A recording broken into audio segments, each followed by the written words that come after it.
How's everybody doing? It's Paul from Magpie 24/7 back after yesterday's capitulation. You know, I'm not sitting here surprised that we lost the game, because you know that's what happens when you come up against an opposition that has spent hundreds of millions of pounds to be able to put that team together. I know they've not had exactly a champagne season, but they have got the players to be capable to do that to any side. You know, they're in where they are in the Champions League because they're a good side at the end of the day. The result is not surprising. You know, we haven't won there for a quarter of a century. We haven't scored for, you know, ages. So it's not exactly the world's biggest, most shocking result that Manchester City took us to the cleaners yesterday. The performance was the shocking side of it. You know, I didn't expect us to go there to have one shot on target. I didn't expect us to go there and literally like some sort of like teeny bopper going in just looking for autographs and swapping shirts and, you know, a bit starstruck, showing them a little bit too much respect. I didn't expect us to go in doing that. I didn't expect us to go in there and just to make it easy for them, to not make them work for it. You know, Manchester City didn't even have to get out of first gear to be able to secure those points. And it's the old adage, you don't mind.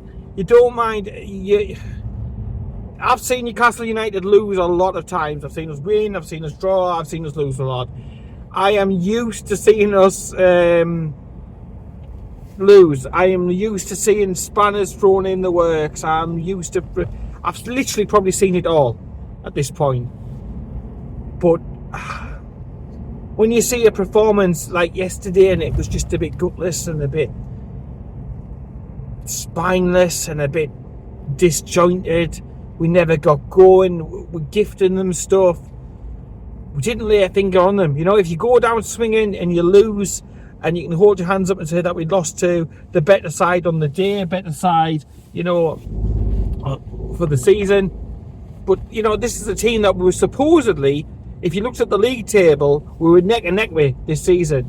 And yet, yeah, they won it a canter. They won it a very, very easy canter. And it's just a difficult one to be able to take, if I'm being honest.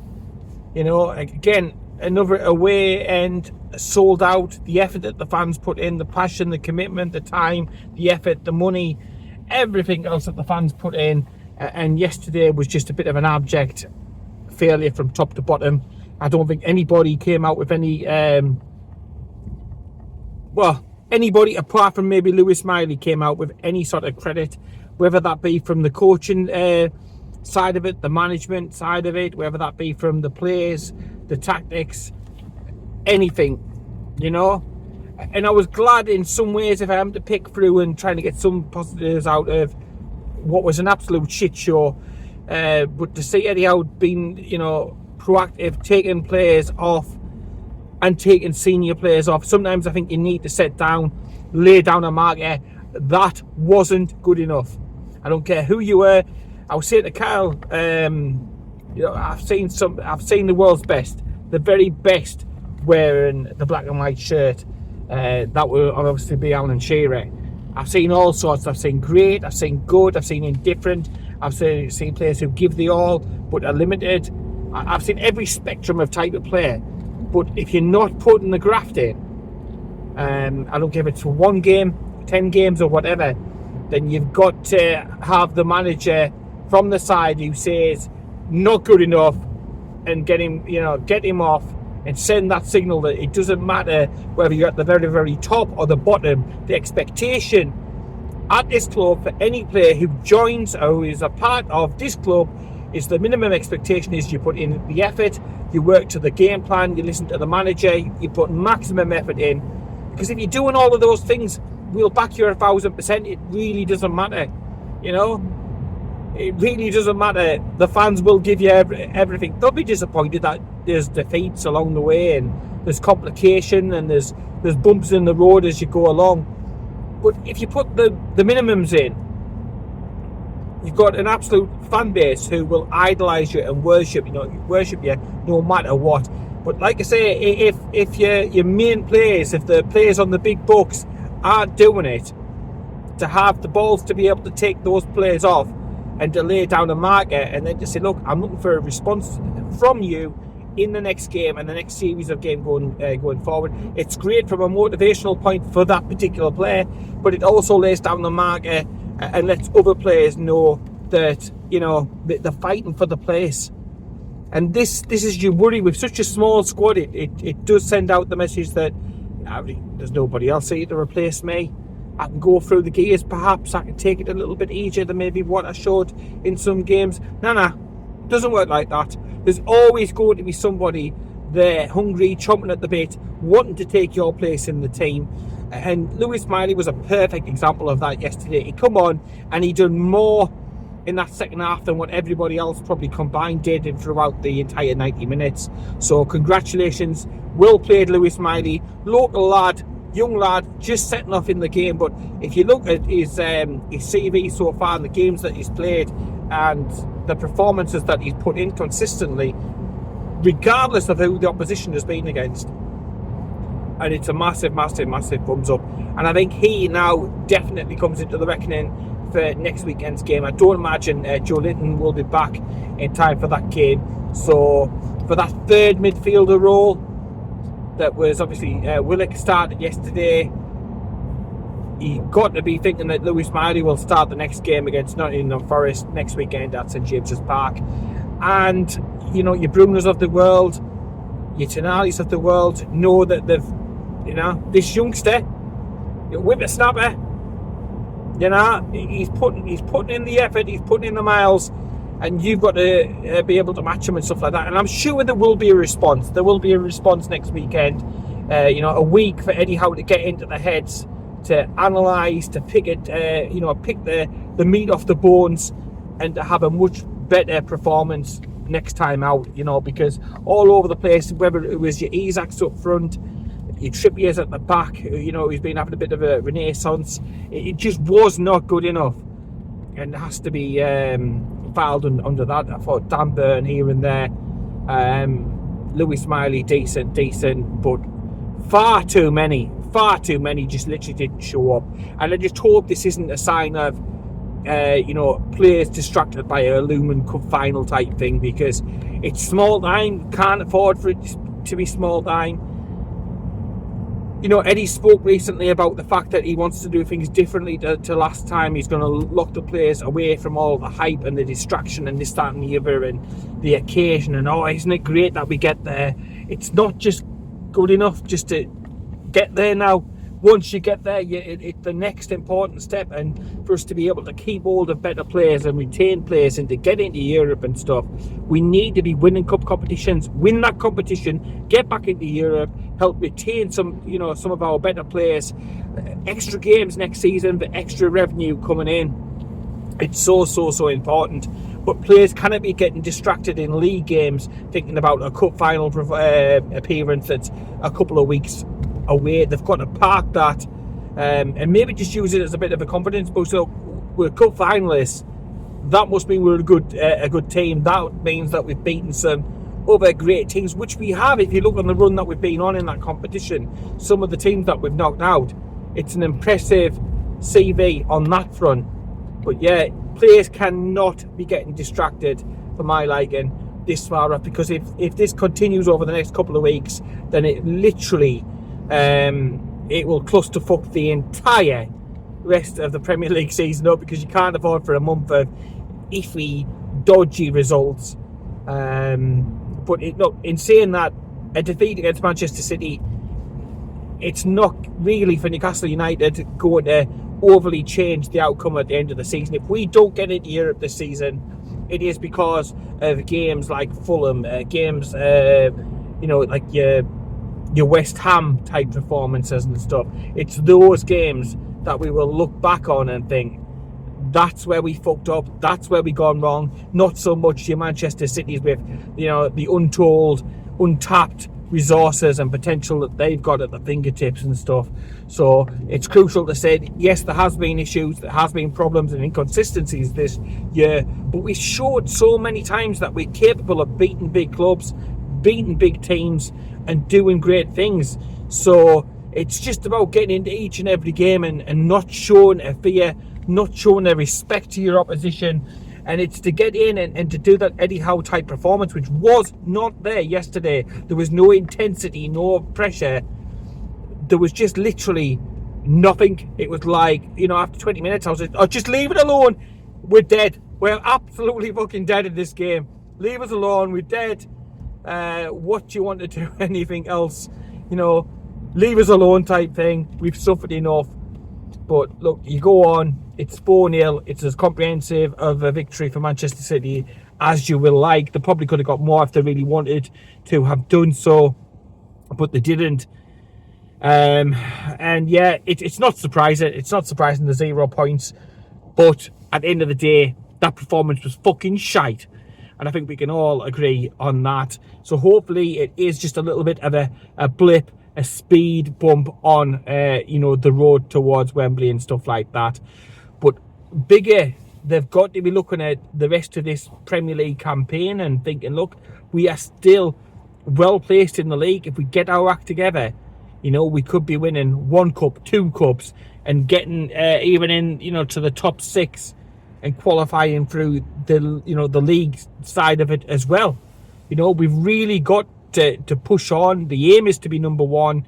We've got to be thinking big time, professional, winning mentality, whatever you want to call it. But we've got to be showing that it's too small time just to say, oh, we qualified for the final. It's a day out for the fans. The cliches like that just need to be as far away from the club for me as is possible. Because me as a fan, I've been to the finals several times. I want to be at this one as well. But I'm going down there with every thought and every fibre of my being thinking, we're going to win the fucking cup. We've got to show up. And it's the same when I'll be going into St James's Park next time out, this weekend coming up, next Sunday, a week today, isn't it? I'll be going there with the thought of 3 points and getting a highest league finish as is possible. I honestly think Champions League is probably going to be a step, and I've said this for quite a while, a step too far this season.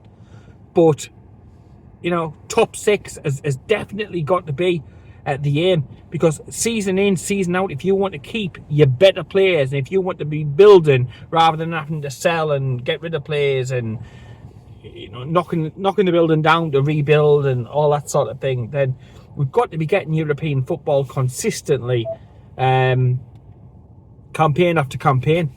Because otherwise, if you are an Isaac, you're looking thinking, look, these aren't even getting into Europe season after season, and careers are short, and that might give him itchy feet to move on to another club.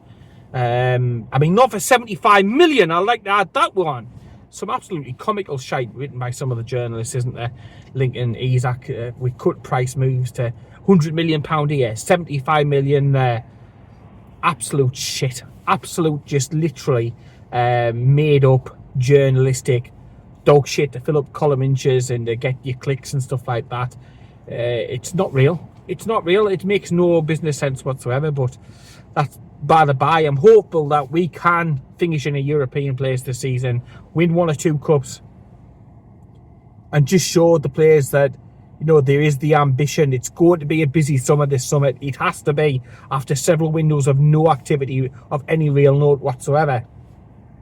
So it's going to be a busy summer this summer. If we can have a busy campaign after winning a cup or 2, finishing in the top 6. So, we would have qualified for Europe through the league finish. We qualified through the cups. We've won cups. We've shown that the club is serious. It is moving on, and that it is ambitious. Keep our better players. A few have to move on, and I think that's another point from yesterday. This highlights the fact that the first 11 are capable of taking anybody on and giving anybody a game. But when it becomes a squad game, I don't know, there's just some players there that aren't of the required quality to be able to go to where we are told is the aim to be number 1. And I think there has to be some pretty difficult conversations had between now and over the summer with regards to some of the players who are close to being out of contract, and other players who aren't, might have another year left on the contract, but, are they seriously going to be long-term part of the project at Newcastle United? You know the type of players that I'm talking about. Your Sean Longstaffs of the world. You know, quite a few of the goalkeepers that we've got. There's an issue around Fabian Schär's contract. That's coming up. Do we extend? Do we not? Dubravka's contract, it's coming up very shortly. The club are in discussions with him at the moment. And yeah, it's a difficult one because there's some great professionals in there, some great lads, no doubt about it. But you know, sometimes you're looking around and you're wanting to make changes and you haven't got the quality. So if you pull off a Bruno Guimaraes yesterday or an Isak, you haven't got anywhere near equivalent quality to be able to bring on. So you're lessening the quality down straight away by bringing on and making a change, you know. And you need a squad of quality players, not just a first 11. And I think that's crucial this summer, to address some of the issues at the club by rolling the dice, refreshing players here and there.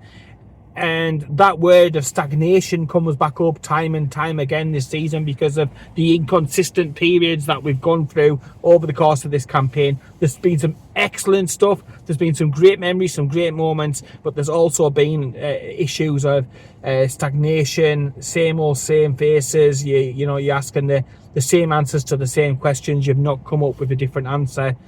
And to succeed and to proceed as a club and to move on and to get better, you've got to roll the dice and try and trade. You've got to do it for all this PSR bollocks as well. But trade, let some players go out, bring some more players in, and then just take your chances, isn't it? But yesterday we certainly did not take any chances whatsoever. It was just raging yesterday. There was no point of doing a video because it literally would have just been me kicking off. But when you look at it in the cold, hard light of day, not surprising that we lost the game. It's pretty standard these days against Manchester City. Pep really seems to have one over Eddie, just like how Eddie has one over Mikel Arteta. Pep seems to have a little bit of a hoodoo over Eddie Howe, and it's one that needs to be you know, worked upon. Eddie looked gutted after the game yesterday. All the fans gutted, the players gutted, feeling it, and I hope that they are over the next week and they look to respond in the best possible way by, you know, taking on Forest.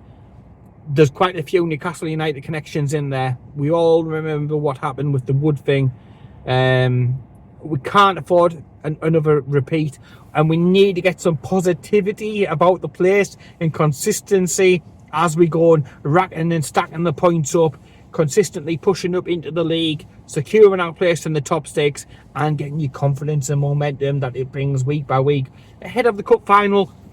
Fans, yeah, we can sit there and daydream and think about the cup final, but for the players, they need to get their heads down into the business, into the graft, and ready for, you know, ready for the weekend, and game by game, just look at it from that perspective. So everything crossed that the players are not being distracted by this cup final ahead, and we'll see what happens at the end of the day. Obviously, the other big news from the last couple of days has been all this APT. APT 1, APT 2. The good thing for Newcastle United is Manchester City have been found to have been right when they've complained, saying about issues surrounding sponsorship deals from, you know, related parties to the ownership. They lost out on a huge amount of money because the Premier League said, nah, you can't do that. You can't get this at that rate from that company. Basically telling clubs who they can and cannot and what they can and cannot do. It basically found it being absolute a load of shite, basically. You know, these were rules that were rushed through because Newcastle United got the takeover. Not thought out, not worded correctly, not put in the right way, and found to have been absolutely made by fucking wrong-uns. And how Richard Masters is still in a job at this point, I don't know. A £10 million legal bill. There's potential for compensation claims from all sorts of clubs, including Newcastle United. And this clown, this joker, is still in charge. They're basically saying, well, actually, the current rules are fine and in place because there was some amendments made, I think, last November. So Man City have took a further case to say, look, the rules since November are still being wrong, even though you tweaked them back then. So they're trying to keep ahead of the wave, the Premier League, but it isn't going to work. So APT 2 is going to be looked at by the same panel, by the same lot who looked at ATP 1, and look for that to be quickly put through, and they will make their ruling on APT 2. But it's an absolute mess. That is certainly what it is. These APT rules weren't about when Chelsea won the owners lottery. They weren't about when Manchester City initially won the lottery, and so on and so forth. They were brought in to target one club and one club only, and yet there's just been unwanted ripple effects for other clubs. And it's a strange one. I expect if the APT 1 case has gone for Manchester City, APT 2 will also go for Manchester City. And literally it could cause any sort of things, because if the rules do get totally kicked out for this period, which is what's happened with ATP 1, APT 1, if that follows through for the second case, then it literally gives the likes of Manchester City's owners, who own banks and other companies and airlines, to be able to write sponsorship deals for whatever the fuck they want, because why wouldn't they? And again, you're thinking about the Saudi PIF. You've got your Disneys of the world, you've got your BPs of the world, you've got Saudi Arabia. They've got so many interests, so many thumbs in so many pies throughout the world. It gives them so many possibilities to strike up. Each having a sponsorship deal with Newcastle United. So Disney could sponsor something, BP could sponsor something, Saudi Arabia could sponsor something else, PIF can sponsor another part of the club. And you can see very, very quickly how Newcastle United could benefit from, huge windfalls coming in from all these different sponsorship opportunities. And with this case going Manchester City's way, there would be nothing. The Premier League would be powerless to be sort of able to stop any of these sponsorship deals coming in. And it's only right, because in the business world, this wouldn't be allowed to go on. It makes no sense.